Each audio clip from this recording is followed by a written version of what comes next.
오늘 본문의 말씀을 통해서 마지막 헌신이라는 제목으로 함께 은혜를 나누고자 합니다. 자, 과거나 현재나 미래에도 변화없는 건 뭐냐면요, 상대가 나에게 무언가 해주기를 원하는 마음, 이것은 과거나 현재나 미래나 변함이 없는 것 같아요. 내가 상대를 위해서 무언가를 좀 해야 되겠다라는 마음보다는 상대가 나에게 먼저 무엇을 해주기를 원하는 마음들이 크지요. 근데 그것은 우리가 신앙생활 하면서도 하나님 관계 안에서 그래요. 하나님 나에게, 교회가 나에게, 목사님이 나에게, 가정 안에서는 아내가 나에게, 남편이 나에게, 자식들이 나에게, 부모가 나에게 무언가를 먼저 기대하며 해주기를 원하는 마음들이 크다라는 거예요. 내가 먼저 그들을 위해서, 하나님을 위해서, 교회를 위해서, 주의 종들을 위해서, 내 가정 식구들을 위해서 뭔가 먼저 하겠다는 마음을 갖고 있는 사람들이 이렇게 많지 않다는 거예요. 우리 무지에게 성도를 제외하고.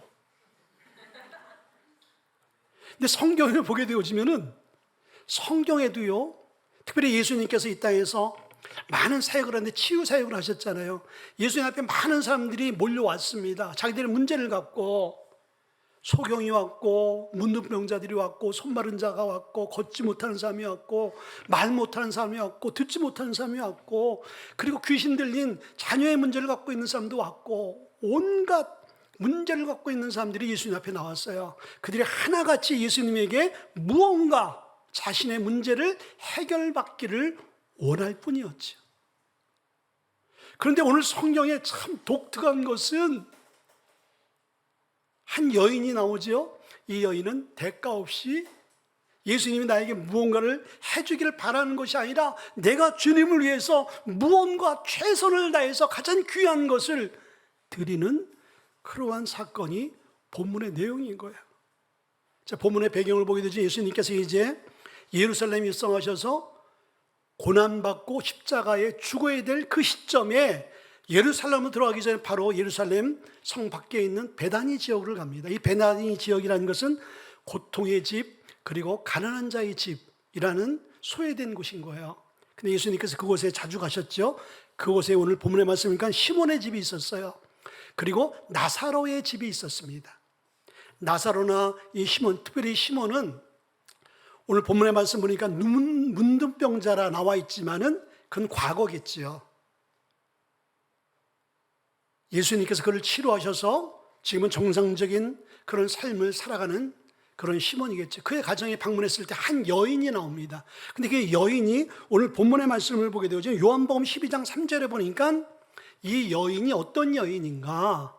거기에 보면은 동일한 비슷한 사건이 나옵니다. 예수님께서 베사니 지역에 이제 나사로라는 지역에 가지요. 그 나사로의 누이가 오늘 마르다와 마리아가 있죠. 한 가족이었어요. 근데 오늘 그 마리아가 예수님 앞에 향유를 붓거든요. 그러니까 오늘 이 시몬의 집에 나와서 한 여인이 주님 앞에 나와서 향유를 예수님 앞에 분 이 여인은 아마 마리아일 거예요.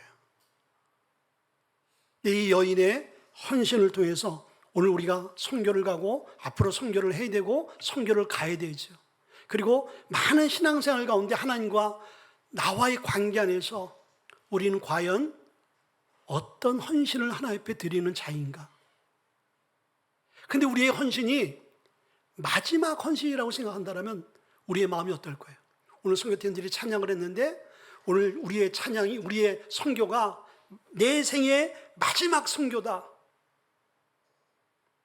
만약에 그런 상황이라면 여러분 어떤 마음으로, 어떠한 중심으로 선교를 하겠냐 이거예요. 하나님 앞에서 우리의 충성, 봉사, 헌신하는 그 모든 일들이 마지막이다. 저도 오늘 이 시간 설교를 하는데 제가 이 설교가 내 생의 마지막 설교라고 생각한다면 저는 어떻게 설교할까? 내 마음과 중심, 모든 것을 쏟아부어서 가장 진실되게, 가장 간절하게 하나님 주시는 은혜를 구하며 설교하지 않겠어요? 우리의 신앙생활이 날마다 우리의 삶 가운데 마지막이라고 생각하며 한다면 정말 하나님이 너무 기뻐할 거예요. 이 여인의 헌신을 통해서 오늘 본문의 말씀 보게 되어지니까 뭐라고 말씀해 주겠어요? 예수님께서 그 헌신을 받으시고 이 여인이 내게 좋은 일을 했다. 주님이 기뻐 받는 그런 헌신이 되어졌고 9절의 말씀 보니까 온 천하에 다니며 복음이 증거되는 곳마다 이 여인이 행한 일을 말하며 그를 기억하리라. 그 여인이 행한 일, 어떤 일이에요? 마지막이라고 생각한 그 간절하고 중심을 담긴 그 헌신, 그거를 말하라는 거예요. 간증하라는 거예요. 그리고 그를 기억하라. 성경에 예수님이나 성경에 보이 구약이나 신약에 대해서 누구를 기억하라? 흔치 않은 이야기거든요. 예수님께서 나를 기념하라, 이야기는 나를 기억하라는 이야기거든요. 근데 어떤 인간을 대상으로 해서 나를 기억하라고 한 자가 없는 것 같아요. 근데 이 여인을 주님이 기억하라 그랬어요. 복음이 증거되는, 땅끝까지 증거되는 그곳에서 이 여인의 이야기를 할 것이고 이 여인을 너희들은 기억하라. 얼마나 하나님께서 기뻐 받으시는 헌신과 그러한 신앙의 아름다운 모습이었으면 주님이 그를 기억하고 그를 기뻐하셨겠어요. 우리의 삶이 그렇게 주님이 받으시는 삶이 될 수 있기를 주님을 축원을 드립니다. 자, 그러면 이 여인의 그 헌신, 마지막 같은 그 헌신이 우리의 삶 가운데 그대로 녹아지기를 주님을 축원드려요. 이 헌신이 어떤 헌신이었어요? 첫째는요, 헌신의 동기가 무엇인가를 우리가 먼저 알아야 되겠죠. 자, 성경에 나와 있는 헌신하는 사람들을 보게 되어지면은 그냥 아무 생각 없이 헌신한 것이 아니죠. 어떤 계기와 상황과 환경이 있었던 거예요. 동기가 있었다라는 거예요. 이 여인도 마찬가지죠. 오늘 3절에 보니까 예수께서 베다니 나병 환자 시몬의 집에 식사할 때 한 여자가 매우 값진 향유 곧 순전한 나드 한 옥합을 가지고 와서 그 옥합을 깨뜨려 예수의 머리에 부으니라고 말씀했어요. 자, 가장 귀한 것을 예수님에게 값없이 쏟아 부은 이 동기가 뭐냐요? 첫째는 이 동기는요, 예수님의 크신 사랑을, 은혜를 알았기 때문인 거예요. 자, 예수님의 크신 사랑과 은혜를 깨닫지 못하는 자들은요, 헌신할 수는 있겠죠. 그러나 주님이 기뻐하는 헌신, 주님이 받으시는 헌신은 될 수 없다라는 거예요. 그러나 예수님의 사랑과 예수님의 은혜가 얼마나 큰가를 아주 뼈저리게 뼛속 깊이 깨닫고 체험한 사람은 자기의 모든 것을 다 드려 주님 앞에 헌신할 수 있는 삶이 될 수 있다는 거예요. 오늘 시몬의 집에 왔어요. 이 시몬도 역시 자기의 집을 오픈하면서 예수님의 마지막을 위해 만찬을 올려드릴 수 있었던 건 뭐예요? 자기가 문둥병이 걸렸는데 문둥병 걸린 자기를 어느 누구도 관심 깊게 보지 않고 저주받은 자라고 다 조롱하고 다 관계를 끊어버리는데 예수님이 찾아오셔서 그를 고쳐줬어요. 새 사람 만들어준 것이죠. 이 얼마나 큰 사랑과 은혜인 거예요. 이거를 깨닫게 되어지니까 시몬은 예수님을 영접할 수밖에 없는 거예요. 예수님을 섬길 수밖에 없는 것이죠.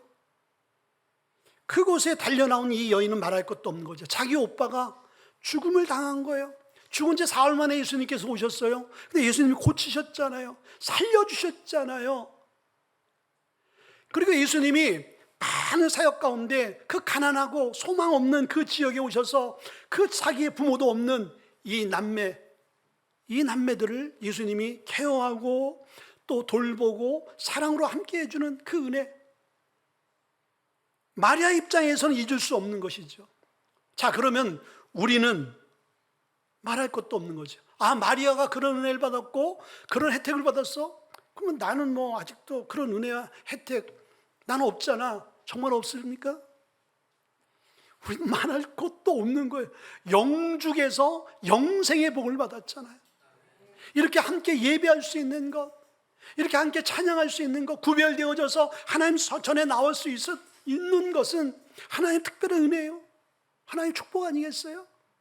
이건 기적 중에 기적인 거예요. 기적이 뭐 여러분들 죽을 병에서 난 게 기적인 거예요? 안 되는 것이 되는 게 기적이겠습니까? 이 세상에서 가장 큰 기적은 영원히 죽을 수밖에 없는 저와 여러분들이 영원한 생명을 얻은 존재로 바꿔졌다는 이거 하나만 생각해도 이거 놀라운 기적 중에 기적인 줄 믿습니다. 자, 이것을 깨닫게 되어지면 우리는 헌신할 수가 있게 되어지는 거예요. 어떤 상황, 어떠한 그러한 우리가 관계 안에 있어도 모든 환경과 관계를 뚫고 주님 앞에 나와 우리의 가장 중심, 가장 좋은 것을 하나님 앞에 드리며 헌신할 수 있는 자들이 될 수 있다는 거예요. 그런데 여러분들, 우리가 신앙생활 하게 되어지면 항상 두 부류가 있는 것 같아요.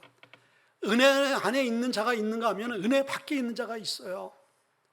오늘 시몬과 이 마리아는 은혜 안에 있었잖아요. 은혜 안에 있는 자는요, 말 없이 순종합니다. 그리고 말 없이 행동해요. 주의 일을 하는 데 있어서 뭐 말 많지 않아요. 자기를 뽐내거나 자기를 드러내는 일이 없어요. 이 여인이 그랬잖아요. 예수님 앞에 나올 때 말 없이 나왔어요. 그럼 말 없이 무릎을 꿇었습니다. 그 말 없이 자기 가져온 것을 예수를 위해서 쏟아부은 거예요. 여러분들, 우리가 은혜로 충만하게 되어지면요, 그냥 말 없이 행동하게 되어지는 거예요. 그러나 은혜가 없게 되어지면요, 말이 많아지는 거예요. 행동보다 말이 앞서더라고요.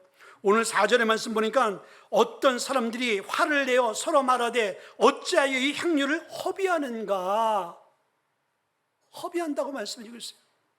그리고 5절에 보니까 이 향유를 300데나리온 이상에 팔아 가난한 자들에게 줄 수 있었겠도다 하며 그 여자를 책망했어요. 예수님 앞에 예수님이 기뻐 받으시는 것을 감히 어떻게 인간이 그것을 정죄하고 판단하고 그것을 어떻게 인간의 잣대로 결정을 하냐 이거예요. 하나님이 받으시는 건데, 그만큼은 이 주위에 있던 예수님의 제자들, 예수님과 함께 있었지만은 함께 있는 것이 중요한 것이 아니라 함께 있어도 은혜를 경험하고 은혜를 체험하는 자가 되어야 되는 거예요. 신앙생활 하더라도 신앙생활 하는 자체가 중요한 게 아니고 그것도 안 하는 것보다 너무 중요하죠. 그러나 신앙생활 하면서 우리가 더 중요한 것은 하나님의 은혜 가운데 있는 것. 그래서 하나님의 은혜를 사모할 수 있기를 바랍니다. 하나님의 은혜를 사모하지 않게 되어지니까요, 말 없이 순종하는 그를 이해를 못하는 거야. 그걸 낭비라고 생각해요. 하나님의 은혜가 있으면은 거룩한 낭비가 되어지는데 하나님의 은혜가 떨어지게 되어지니까 자, 그것을 더 의미 있는 곳에 쓸 수가 있는데, 맞지요? 인간적인 지각으로 또 경험으로 생각하게 되어지면은 땅에 붙는 것 비효율적이죠. 아까운 것이죠.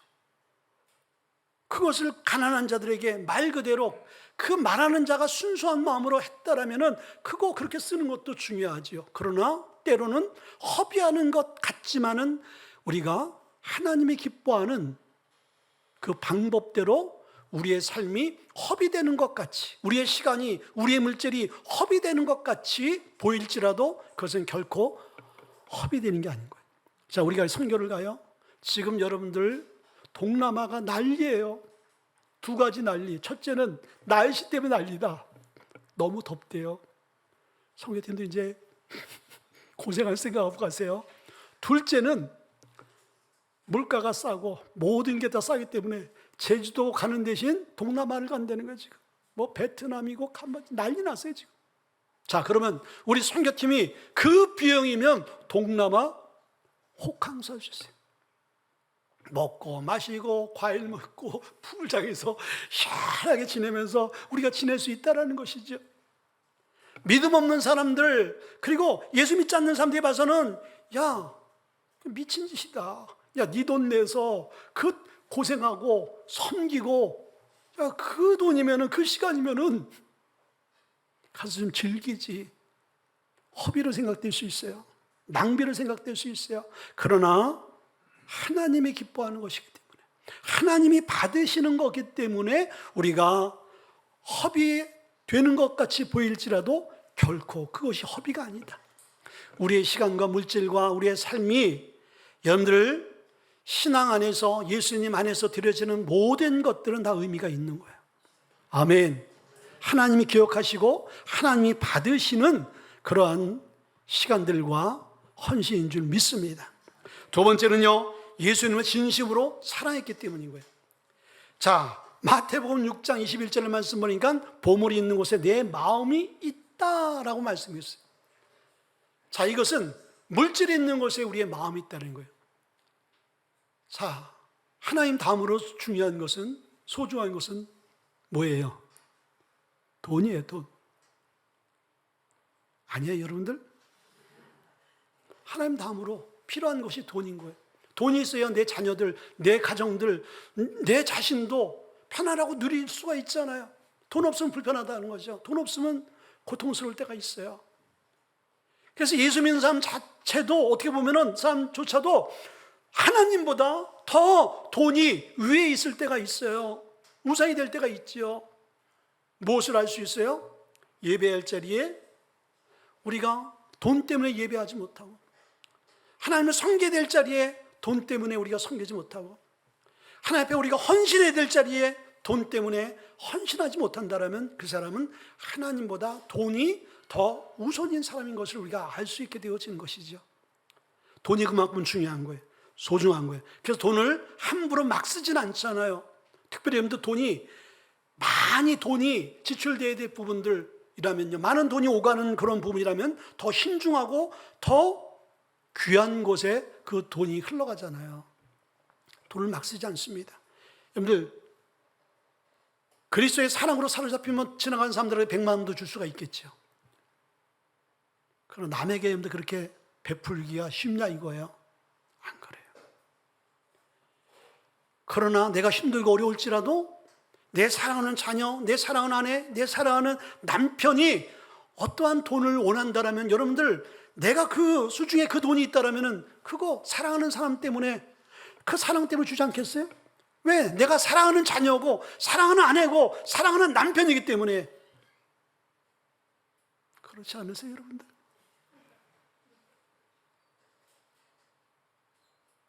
영적에서 그렇죠. 사랑하니까 우리 혜진 씨한테 원하는 거 다 흘려보낼 수 있어요.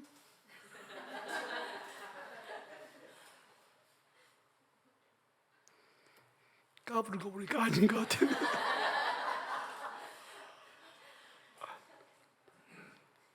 사랑이 전제되어졌을 때 흘러가는 돈은 아깝지 않은 거예요. 그러나 사랑에 빠진 상태에서 상대에게 물질이 흘러갈 때는 아까운 거예요.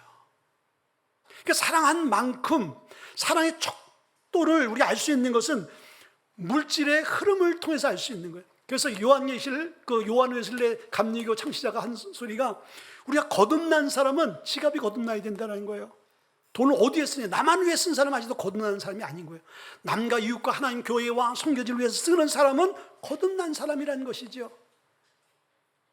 물질이 그런 거예요. 물질을 통해서 그 사람이 물질을 어떻게 사용하느냐에 따라서, 어디에 흘려보느냐에 따라서 그 사람의 마음이 어디에 있는가를 알 수 있게 되어지는 것이죠. 이 여인은 귀한 물질을 예수님께 쏟아부을 수 있었던 것은 예수님을 사랑하기 때문에.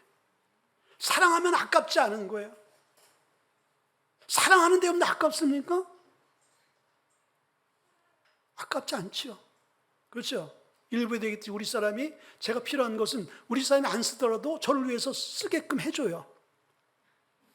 아멘한 분들이 없어. 여러분들 그렇게 안 하세요? 여러분들 그렇게 해보세요, 여러분들. 왜?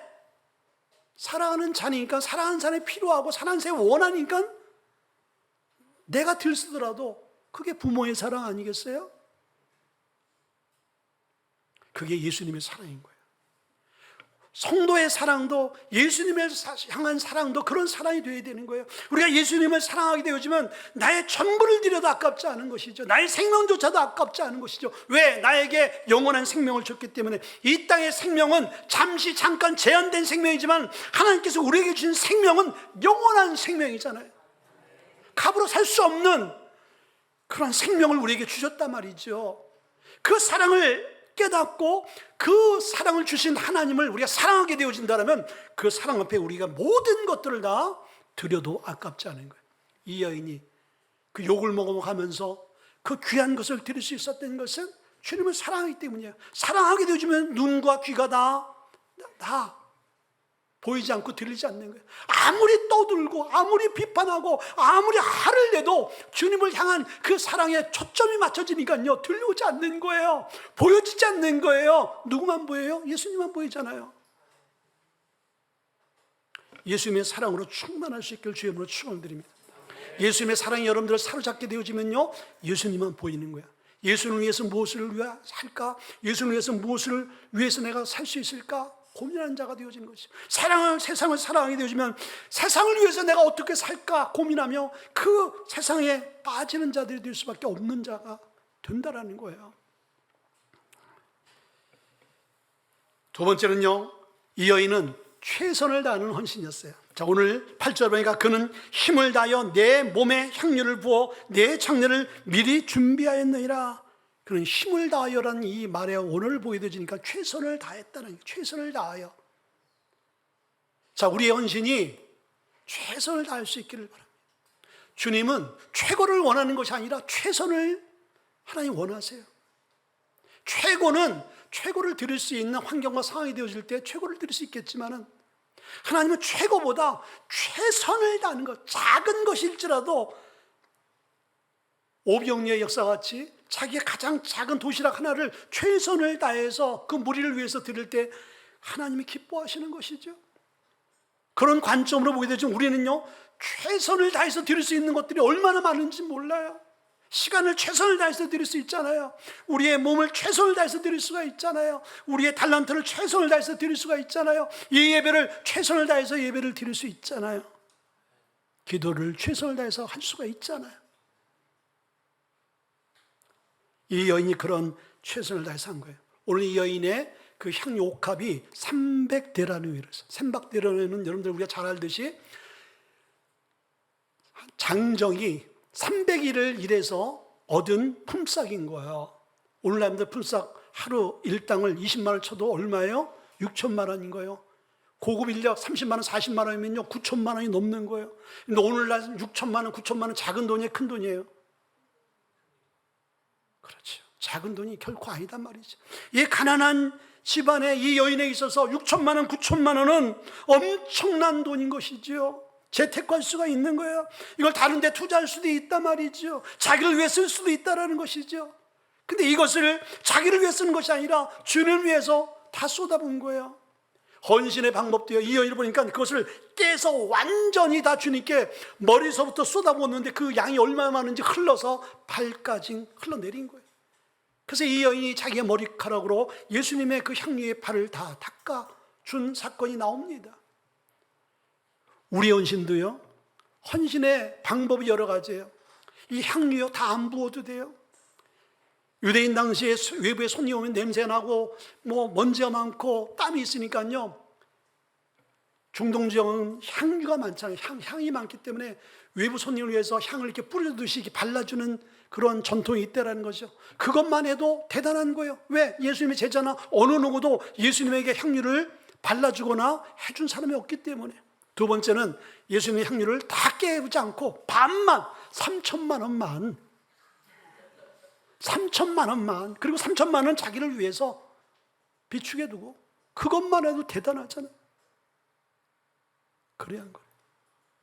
근데 이 여인은요, 아니었어요. 다 전부를 쏟아부어 최선을 다한 것이죠. 주님 우리의 삶 가운데 그러한 최선의 모습을 보는 거예요. 인도에 미국 한 선교사가 선교를 하는데 겐지스 강에 이제 전도할 사람이 없을까 하는데 그 겐지스 강 뚝방에 한 중년의 여인과 두 아이를 데리고 어디론가 가더래. 근데 그 사람이 오랜 선교의 경험으로 봐서는 겐지스 강에서 자기가 믿는 신에게 이 아이를 바치려고 지금 의식을 가지려고 하고 하는구나. 그래서 물어봤더니 웬걸 그 의식으로 하려고 하는 거예요. 근데 한 아이는 너무나 이쁘게 생겼고 잘생겨서 순담이었어요. 근데 한 아이는 앞을 볼 수 없는 장애우였어요. 그런 짓 하지 말아라 해도 그 신에 대한 신념이 너무나 강하기 때문에 이 선교사님이 어떻게 만류할 수 없는 거예요. 그리고 그 현장에 가서 돌아오는데 한 아이만 돌아오는 거예요. 선교사님이 누구를 들였을까 궁금한 거예요. 아마 앞을 볼 수 없는 아이가 이 땅에 살아가면서 불편하잖아요. 그 아이를 들었겠지. 하고 생각하고 봤더니 그 아이가 앞을 볼 수 없는 아이를 손을 잡고 오고 그렇게 이쁜 아이를 드린 거야. 그래서 충격을 받은 거야, 이 선교사님.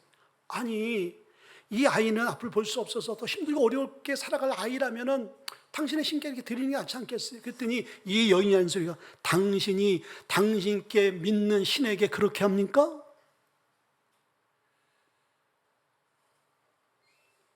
나는 내가 믿는 신에게 있어서는 최선을, 최고의 것을 드리는 것이 나의 신앙이요 나의 믿음인 것입니다. 당신은 당신 신께 그렇게 드리는지 모르지만 나는 그렇게 하지 않는다라는 이야기를 하더라는 거예요. 자, 여러분들, 우린 참된 인간의 생사화복을 주관하시고 살아계신 하나님을 우리가 섬기는 자들이잖아요. 그렇다면 그 하나님 앞에 우리의 헌신과 우리의 삶이 어떤 헌신이 돼요? 최선을 다해서. 마태복음 25장 말씀 보면 달란트 비유가 나오잖아요. 5달란트, 2달란트, 1달란트. 근데 우리는 5달란트, 2달란트 의미가 없는 게 똑같아요. 본문의 말씀 보니까 내가 작은 일에 충성했기 때문에 내게 많은 것을 내가 맡기리라라고 말씀해 주셨어요. 그러니까 많고 적음 그 수확의 열매가 의미가 있는 게 아닌 거예요. 이 주인의 포커스를 두는 것은 최선을 다했느냐 이걸 보는 거거든요. 근데 1달란트는 어떻게 됐어요? 주인을 오해하고 땅에 묻어둔 거지 아무것도 하지 않은 거예요. 여러분들, 우리가 하나님 앞에 책망받아야 될 일이 있다면 하나님을 위해서, 교회를 위해서, 선교를 위해서 아무것도 하지 않은 것, 이거요 하나님 앞에 책망받는 거예요. 내가 할 수 있는 범위 안에서 최선을 다하면 되는 거예요. 물질이 없으면요, 내가 기도로 내 마음으로 중보하고 기도하고 하나님 앞에 나면 하나님이 그걸 가장 기뻐 받으신다는 것이죠. 우리가 할 수 있는 게 얼마나 많은지 몰라요. 하나님 우리에게 공평하게 우리의 삶 가운데 하나님을 섬길 수 있도록 만들어줬다는 거예요. 어느 누구도 하나님 앞에 변명하지 못하도록 우리 모든 상황 가운데 최선을 다해서 하나님을 섬길 수 있는 그 상황과 관계를 주셨다는 거예요. 그렇죠. 마지막으로는요, 이 여인의 헌신은요 마지막 기회를 잡은 거예요. 아까 얘기했듯이 우리의 모든 신앙생활이 마지막이라고 생각한다면 우리가 형식적으로, 외식적으로 범죄하며 주님 앞에 나갈 수 없겠죠. 가장 깨어있고 가장 경건한 모습으로, 가장 온전한 모습으로 주님 앞에 서기를 원하지 않겠습니까? 자, 오늘 7절에 보니까 가난한 자들은 항상 너희와 함께 있으니 아무 때라도 원하는 대로 도울 수 있거니와 나는 너희와 항상 함께 있지 아니하리라. 항상 있지 않는다는 거예요. 그리고 8절에 그는 힘을 다하여 내 몸에 향유를 부어 내 장례를 미리 준비하였느니라. 이야기는 뭐예요? 나는 곧 죽을 거야. 오늘 이 여인이 나를 섬기는 것이 이게 마지막이야. 내 장례를 위한 거야 라고 화를 내는 제자들에게 이야기하고 있는 거예요. 그러니까 이 이야기를 보면은요, 지금 이 상황은 예수님의 마지막 이 땅에서 예수님을 섬길 수 있는 마지막 기회를 이 여인은 다 자기 것으로 붙든 것이죠. 그러니까 예수님도 너무 기가 막히고 너무나 이 여인의 행한 행실이 너무나 가슴에 와닿은 거예요. 우리도 그렇잖아요. 우리가 마지막 힘들고 어려울 때, 가장 힘들고 고통스러울 때 여러분의 도움의 손길을 준 사람이 있다면 여러분 기억하지 않겠어요? 예수님이 지금 그것을 기억하고 있는 거예요. 예수님도 완전한 인간이지만은, 완전한 하나님이시지만은 완전한 인성을 갖고 있는 거예요. 인간인 거예요. 인간이 느낄 수 있는 모든 고통과 외로움과 이 두려움이 있는 거죠. 그때 그 마음을 헤아려서 함께 동참하는 거예요. 예수님의 고난에 동참하는 것이죠. 예수님의 죽음을 위해서 함께 준비해 줄 수 있는 이 여인, 너무 고마운 것이죠. 근데 이 여인은요, 예수님께서 복음을 증거할 때 누누이 당신이 이 땅에서 사역을 어떻게 할 것이고 결과 마지막은 어떻게 내가 죽어야 될 것이고 그리고 죽은 지 사흘 만에 부활할 것이고 그리고 나는 승천할 것이다, 예수님께 말씀하셨어요. 예수님의 제자들에게도 늘 말씀했죠. 그러나 예수님의 제자들은 그 말씀을 귀에 담지 않고 마음에 담지 않았어요. 그러나 그 여인은 이 말씀을 흘려보내는 것이 아니라 신비에 새겼죠. 말씀이 여러분 안에 있어야 될 줄 믿습니다. 말씀이 역사하게 되어지니까요, 이 여인이 이 하나님의 때를 알게 되어지는 것이죠. 하나님의 뜻을 어떻게 알 수 있습니까? 하나님의 말씀을 통해서 할 수 있는 거예요. 하나님의 방법을 어떻게 할 수 있습니까? 하나님의 말씀을 통해서 할 수 있는 거예요. 말씀이 내 안에 역사하고 내 안에 여러분들 잠겨져 있게 되어지면 그 말씀이 나로 하여금 하나님의 뜻을 따라 순종하게 만들고 하나님의 때를 따라 하나님의 방법대로 살아갈 수 있는 뭘 주세요? 은혜와 능력을 주신다라는 거예요. 마태복음 19장에 보니까 한 부자 청년이 주님 앞에 나와서 내가 어떻게 구원을 받을 수 있겠습니까? 내가 어떻게 해야 영생을 얻을 수 있겠죠? 예수님께서 말씀하셨죠. 너의 그 재산을 가난한 자에게 팔아서 너는 나를 따르라. 그때 이 부자가 자기가 물질이 많은 것 때문에 고민하면서 예수님을 떠났다고 말씀했어요. 어떻게 보면요, 이 사람은요, 예수님의 제자가 될 수 있는 절호의 기회. 그래서 오늘날도 그 10세 제자, 12제자가 아니라 10세 제자, 그 제자의 한 사람으로서 우리는 그를 기억할 수 있었을 거예요. 예수님이 그를 제자로 불렀잖아요. 근데 그 부름 가운데 이가 함께 따라갈 수 없었던 것은 뭐예요? 세상적인 어떤 욕심 때문이었죠. 그렇죠? 자기에게 주어질 마지막 기회였는데 그 기회를 물질이라는 것 때문에, 세상 것이라는 것 때문에 놓쳐버리는 사람들이 많아요. 그런데 우리도요, 세상 것, 세상의 즐거움들, 세상의 희락과 세상의 어떤 정력들, 세상의 것들 때문에 예수님께서 우리에게 마지막 주신 그 기회를 놓쳐버리는 사람이 되어진다는, 얼마나 불행한 사람이에요. 이 사람이 물질로 얻을 수 없는 참된 하늘의 평안과 영생을 누릴 수 있는 자가 될 텐데 그걸 누릴 수 없는 자가 되어진 것이죠. 이 땅에 잠깐 누리고 말 그 물질만을 위해서 살아가서 나중에 하나님의 심판 앞에 설 이런 불행한 인생이 되어졌다는 거예요. 저와 여러분들은 오늘 우리의 삶 가운데, 우리의 신앙생활 가운데 하나님 마지막같이 우리가 예배하고, 마지막같이 주님을 찬양하고, 마지막같이 우리가 선교할 수 있는 우리 교회와 우리 자신이 될 수 있기를 한번 주님 앞에 결단하며 나갈 수 있길 바랍니다. 우리 한번 기도하겠습니다. 하나님 말씀입니다.